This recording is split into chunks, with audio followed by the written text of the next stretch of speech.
في يوم 22 أغسطس سنة 1922 وفي مدينة لوس أنجلوس بولاية كاليفورنيا، وصل بلاغ للشرطة من الجيران إنهم سمعوا ضرب نار في منزل جارهم فريد، وإن مراته بتصرخ في الدور التاني، وإنهم حاولوا يدخلوا البيت بس الباب مقفول ومفيش حد بيفتح لهم. وصلت الشرطة وكسروا الباب ودخلوا ولقوا فريد واقع على الأرض ومضروب ب3 رصاصات. وفي نفس الوقت سمعوا صوت صريخ جاي من الدور اللي فوق. طلعوا فوق بسرعه لقوا الصوت جاي من اوضه النوم. دخلوا اوضه النوم لقوا ان في واحده محبوسه في الدولاب. حاولوا يفتحوا باب الدولاب عشان يخرجوها. باب الدولاب كان مقفول بالمفتاح من بره والمفتاح مش موجود. وقبل ما يكسروا الباب واحد من رجال الشرطه لقوا المفتاح مرمي في الاوضه اللي جنبها. وخرجت السيده واتضح انها دولي زوجة فريد. سألوها ايه اللي حصل؟ قالت لهم انا كنت مع فريد في الصالة تحت، دخل علينا حرامي واتخانق مع جوزي، وفي الاخر المجرم ضرب عليه نار وطلعني فوق وحبسني في الدولاب وقفل عليا وما شفتوش تاني. الشرطة قعدت تدور على اي دليل ما لقيوش اي حاجة، وحتى سلاح الجريمة مش موجود. والشرطة فيما بعد اكتشفت ان في ساعة مرصعة بالماس اتسرقت. الشرطة هنا استغربت ازاي يكون في حرامي مجرم ودخل على ناس لدرجة انه قتل صاحب البيت وفي الاخر ما سرقش غير ساعة، حتى لو الساعة دي الماظ، بس في النهاية كان في حاجات غالية كتير جدا في البيت. وكمان ازاي ما يتخلصش من الزوجة ويسيبها كده علشان تبقى تشهد عليه بعد كده. عموما الشرطة عملت تحرياتها وحطت احتمال كبير ان تكون الزوجة هي اللي قتلت جوزها، ولكن كان في تساؤل مهم، ازاي تقتل وتدخل الدولاب وتقفل على نفسها من بره وكمان تودي المفتاح في الأوضة التانية؟ الحكاية دي صعبت الموضوع جدا، فكان صعب انهم يوجهوا لها اي اتهام. ولكن الاحتمال الاكبر ان فعلا في شخص تاني هو اللي قتل، وكمان احتمال يكون عشيق للزوجة. وخصوصا ان تحريات الشرطة من كلام الجيران قالوا ان دولي وفريد على طول كانوا في خناقات وصوتهم على طول عالي وانهم مش على وفاق دايما. ولما سألوا عن سلوك الزوجة دولي قالوا عمرنا ما شفنا معاها حد غريب، وانها على طول بتبقى قاعدة في البيت ومحدش اطلاقا بيزورها، وهي كمان ما بتخرجش كتير، يعني ست شريفة عفيفة. الجريمة زي ما قلنا عبارة عن لغز كبير، والقاتل ما تعرفش غير بعد 7 سنين. يلا نشوف هيحصل ايه.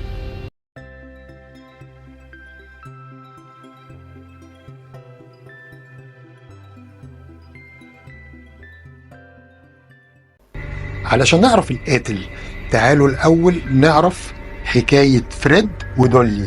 فريد هو من رجال الصناعة، اتولد سنة 1877، عنده مصنع ملابس وهو من الأثرياء.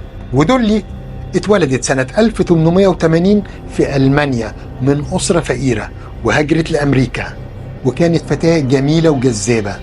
وفي سنة 1900 قابلت فريد وحبها واتجوزوا.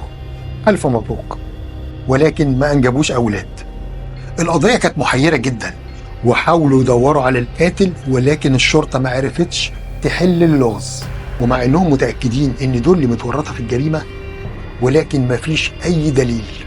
الشرطة بقى سابت القضية مفتوحة على اساس انه ممكن مع الوقت يظهر اي دليل. دول طبعا استلمت ميراثها الشرعي من املاك زوجها وراحت بايعة البيت ده واشترت بيت جديد في منطقة تانية. وكان في شخص محامي صديق للعيلة اللي كان ماسك شغل فريد جوزها، كان اسمه هيرمان شابيرو. هيرمان حاول يساعد الشرطة في ان هم يلاقوا القاتل، وكان مقتنع بان دولي ملهاش علاقة بالجريمة، وكان واقف معاها في التحقيقات. بعد ما خلص الحكاية ومع الوقت دولي والمحامي قربوا من بعض وحبوا بعض ودخلوا في علاقة. استمر الحال على كده كام شهر، ولكن مع الوقت هيرمان احيانا كان بيبقى عنده شغل، فهي ابتدت تدور على علاقة تانية. وفعلا اتعرفت على واحد من الجيران وكان رجل اعمال اسمه روي اتش كلوم، وفي نفس الوقت كانت ما زالت على علاقة مع هيرمان، يعني كانت على علاقة مع الاتنين في نفس الوقت. بعد سنة تقريبا، وبالتحديد شهر يوليو 1923، حصل خلاف بين روي ودولي، لأنه اكتشف إنها على علاقة بهيرمان. روي لما اكتشف العلاقة دي كان متضايق جدا، وفي عز غضبه راح على اسم الشرطة وقال لهم أنا عندي معلومات بخصوص مقتل فريد. قالوا له اتفضل يا مرحب يا مرحب، قول لنا انت مين بقى في الأول. قال لهم أنا اسمي روي وصديق مقرب لدولي. في حاجة حصلت بعد مقتل فريد، دولي ادتني مسدس وقالت لي أنا عايزاك تتخلص منه. ولما سألتها ايه حكاية المسدس ده، قالت لي أصل المسدس ده من نفس نوع المسدس اللي اتقتل بيه فريد، والمسدس ده بتاعي ولكن ملوش علاقة بجريمة القتل، بس أنا خايفة للشرطة تكتشفوا معايا ويتهموني بقتل فريد من غير ذنب. وقال لهم إنه تحت تأثير الحب والغرام وافق، وإنه فعلا أخذ المسدس وداه في منطقة مهجورة ودفنه. وهنا الشرطة حست إن ده دليل قوي لإدانة دولي ومعرفة سر اللغز. الشرطة لقت فعلا المسدس وتم القبض على دولي، ولكن قبل توجيه أي اتهام لدولي الشرطة اتفاجئت إن السلاح اللي أخرجوه كان تالف تماما، لأنه كان مدفون في حتة كلها طينة، وكان تالف لدرجة إنه مستحيل يتعرف إذا كان هو ده اللي أطلق منه الرصاص ولا لا. وكمان المحققين ما قدروش يفهموا جزئية إنها إزاي تقتل وتدخل وتحبس نفسها وترمي المفتاح في الأوضة التانية. وفي الوقت ده كان اللي تولي مسؤولية الدفاع عنها كان صديقها المحامي هيرمان. وفي أثناء التحقيقات رجال الشرطة لاحظوا إن المحامي هيرمان كان لابس ساعة بنفس مواصفات الساعة اللي اتسرقت من فريد ساعة ما اتقتل. بمواجهة المحامي قال لهم أيوة دي ساعة فريد فعلا، جبتها منين حضرتك؟ دولي هي اللي اديتها لي. اديتها لك ازاي؟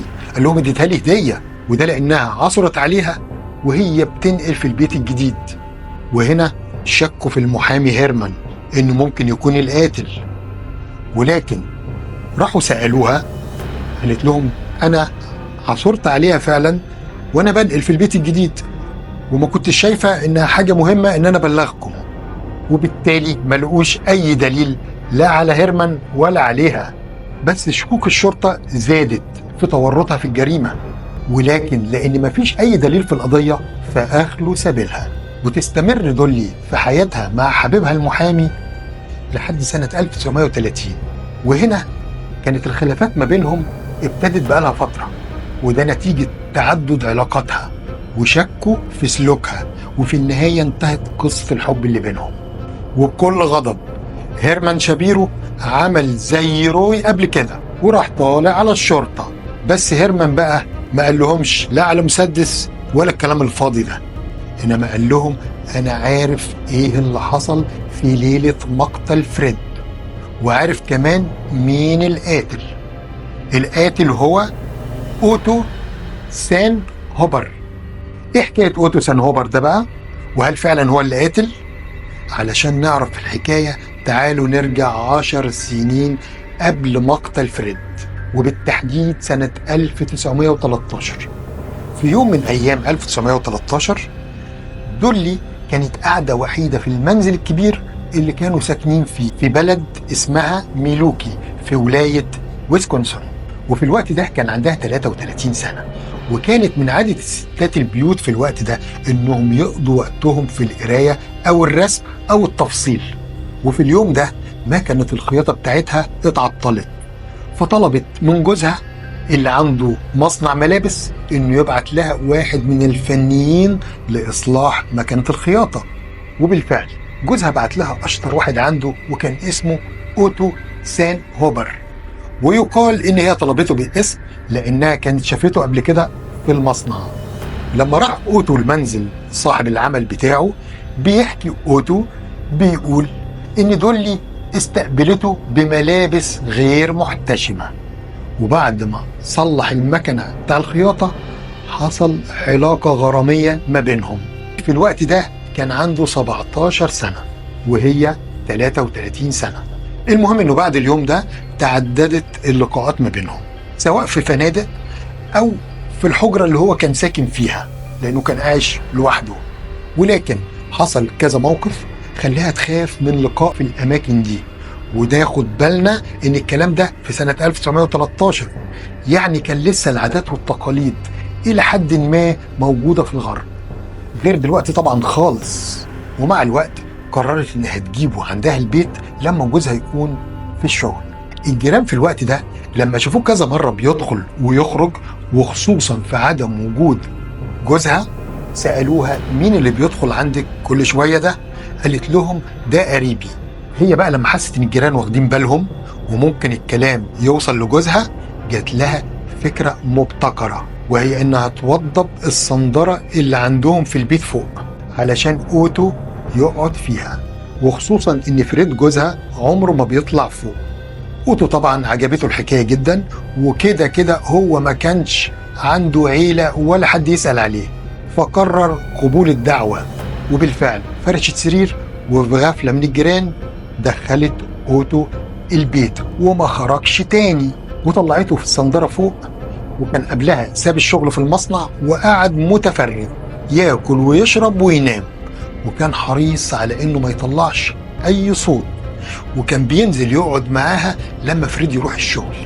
استمر الوضع على كده من غير ما جوزها يحس ان في ساكن قاعد فوق، وده لمدة 5 سنين. وفي سنة 1918 فريد نقل شغله للوس أنجلوس في كاليفورنيا، وبالتالي ترك بيته القديم وخد بيت تاني. وكان من شروط دولي ان البيت التاني لازم يكون في صندرة، بحجة انها بتحتفظ فيه بالملابس بتاعتها.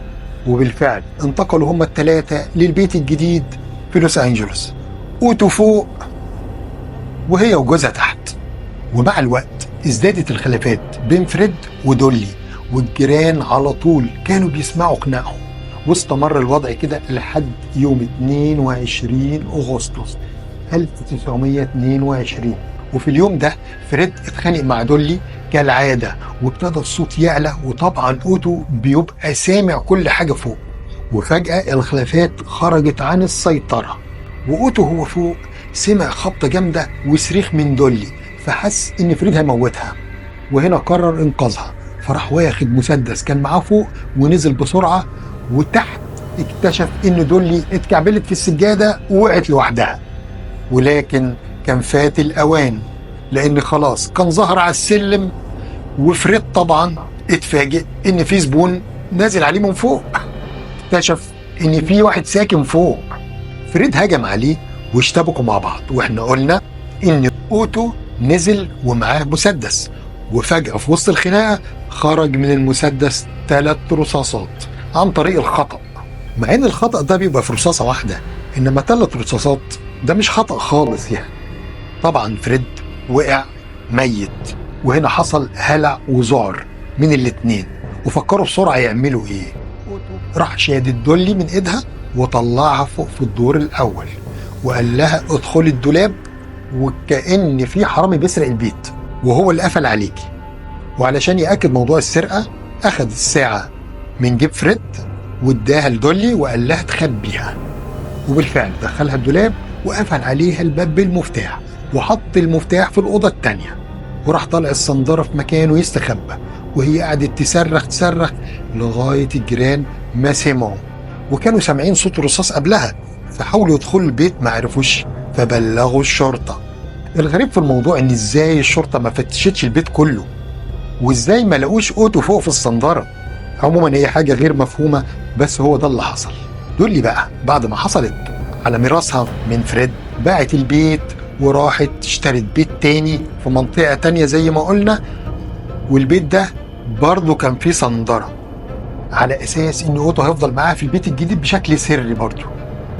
هيرمان بقى بيحكي يقول انه في سنة 23 لما تم القبض عليها بعد ما بلغ صديقها رجل الأعمال عن حكاية المسدس، كان أوتو طبعا قاعد في الصندرة فوق، فهي خافت على حبيبها اللي في الصندرة من أي حاجة تحصل له، وخصوصا إن معهوش فلوس فمش هيعرف ياكل ولا يشرب.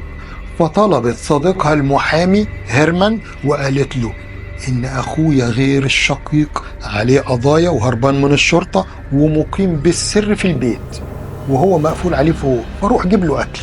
وطبعا كان فاكره المحامي بتاعها وما يعرفش ان هو حبيبها، فحكاله باستفاضة مما جعل المحامي يستشيط غضبا، وبالتالي المحامي طرده وهدده انه ما يشوفش وشه في المنطقة دي تاني. اوتو بقى حس انه غلط انه حكاله وخاف ان الموضوع يتكشف وممكن الشرطة تعرف، فجري وهرب وساب البلد كلها وراح كندا وغير اسمه وسمى نفسه والتر كلاين. بالنسبة لهيرمان بقى حبيبها مرضيش يبلغ عنها لأن هو كان بيحبها أو كان عايز ياخد فلوسها. استمرت علاقة دولي وهيرمان لحد سنة 1930 لما اتخانق معاها زي ما قلنا وراح يبلغ الشرطة. تم القبض على دولي وتصادف ان اوتو رجع لوس انجلوس فتم القبض عليه. حصلت المحاكمة وتمت إدانة اوتو بالقتل غير المتعمد، على الرغم من ان فريق الدفاع حاول يقنع هيئة المحلفين بأنه اوتو كان ضحية للعبودية الجنسية. بيفكرنا بشفاعات في فيلم شباب امرأة مع شكري سرحان. القضية دي اتعرفت على مستوى أمريكا كلها وانتشرت في الصحف والمجلات الأمريكية، وأصبحت القضية دي معروفة في مختلف أنحاء أمريكا باسم الرجل الخفاش أو الرجل الوطواط. ده إشارة لل10 سنين اللي عاشهم أوتو سانهوبر في الصندارة بتاعت فريد أوستراش. في قانون بقى اسمه قانون التقادم، وفي الوقت ده قانون التقادم كان 7 سنين، بمعنى ان اي جريمة لو عدى عليها اكتر من 7 سنين وما عرفوش مين الجاني، لو اتعرف بعد كده مش هياخد اي عقوبة. وبما ان الجريمة حصلت في اغسطس 22 واحنا دلوقتي في يناير 1930، يعني مر اكتر من 7 سنين، وبالتالي تم اطلاق سراح العاشق سانهوبر اللي رجع لكندا ومحدش عرف عنه حاجة تاني بعد كده. وبالنسبة لدولي المحكمة ما وصلتش لأي إدانة ليها وتم إطلاق سراحها. دولي بقى خرجت ووصلت مسيرتها، وفي الآخر اتعرفت على واحد اسمه راي بيرت هيدريك واتجوزته وقعدت معاه لحد ما ماتت سنة 1961. ويقال إنها عاشت مع راي في سعادة ورومانسية لمدة 30 سنة، بس البيت اللي كانوا عايشين فيه ما كانش فيه صندرة. وهذا هو ما حدث. أرجو أن تكون القصة قد عجبتكم وأعجبتكم، ويا ريت اللي مش مشترك يشترك ويفعل الجرس كي يصله كل جديد، ودوسوا لايك وكومنت وتقولوا لنا فيه ايه رأيكم يعني. شكرا.